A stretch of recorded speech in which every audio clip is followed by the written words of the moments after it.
उत्तर प्रदेश में उपचुनाव को लेकर के नए सियासी समीकरण बैठाए जा रहे हैं।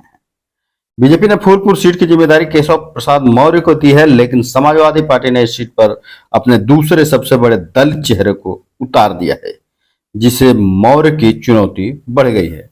समाजवादी पार्टी के अध्यक्ष अखिलेश यादव और यूपी के डिप्टी सीएम केशव प्रसाद मौर्य के बीच की जुबानी जंग किसी से छिपी नहीं है। हर समय ये जुबानी सियासत चलती रहती है। ऐसे में समाजवादी पार्टी के अध्यक्ष अब केशव प्रसाद मौर्य को लेकर के ऐसा चक्रव्यूह रच रहे हैं जिसमें बीजेपी फंसती दिखाई दे रही है। उत्तर प्रदेश में बीजेपी, सपा समेत सभी राजनीतिक दल उपचुनाव की तैयारी में जुटे हैं। बीजेपी ने फूलपुर सीट की जिम्मेदारी केशव प्रसाद मौर्य को दी है, लेकिन सपा ने इस सीट पर अपने दूसरे सबसे बड़े दलित चेहरे को उतारा है।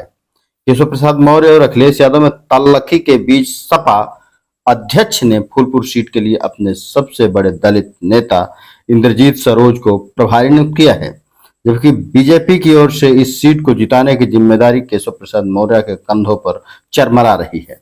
इंद्रजीत सरोज बड़ा दलित चेहरा और इस सीट पर उनके समाज की बड़ी संख्या में मतदाता हैं।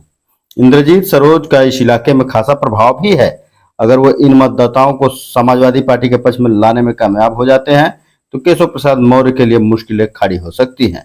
ऐसे में यह सीट उनके लिए प्रतिष्ठा की लड़ाई बन गई है।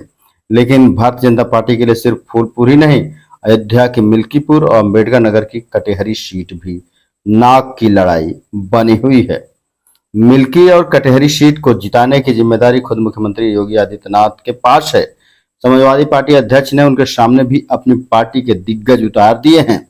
सपा ने जहां मिल्कीपुर सीट की जिम्मेदारी फैजाबाद के सांसद अवधेश प्रसाद को दी है, तो वो वहां विधायक भी रहे हैं, तो वहीं कटेहरी सीट पर उनकी टक्कर चाचा शिवपाल से है।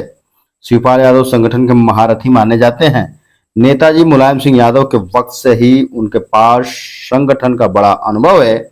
यही नहीं, पिछले साल घोसी उपचुनाव में भी वो अपना दमखम दिखा चुके हैं।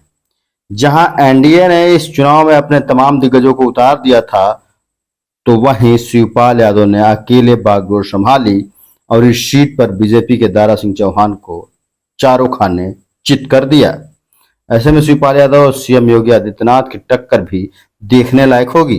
समाजवादी पार्टी ने अपने दाव से सीएम योगी और डिप्टी सीएम केशव प्रसाद मौर्य दोनों को उनके ही घर में घेर लिया है। इन दिग्गजों को उतारकर उन्होंने तीनों सीटों पर बीजेपी की लड़ाई चुनौतीपूर्ण बना दी है। फिर मिलेंगे नए समाचार के साथ, तब तक के लिए जय हिंद।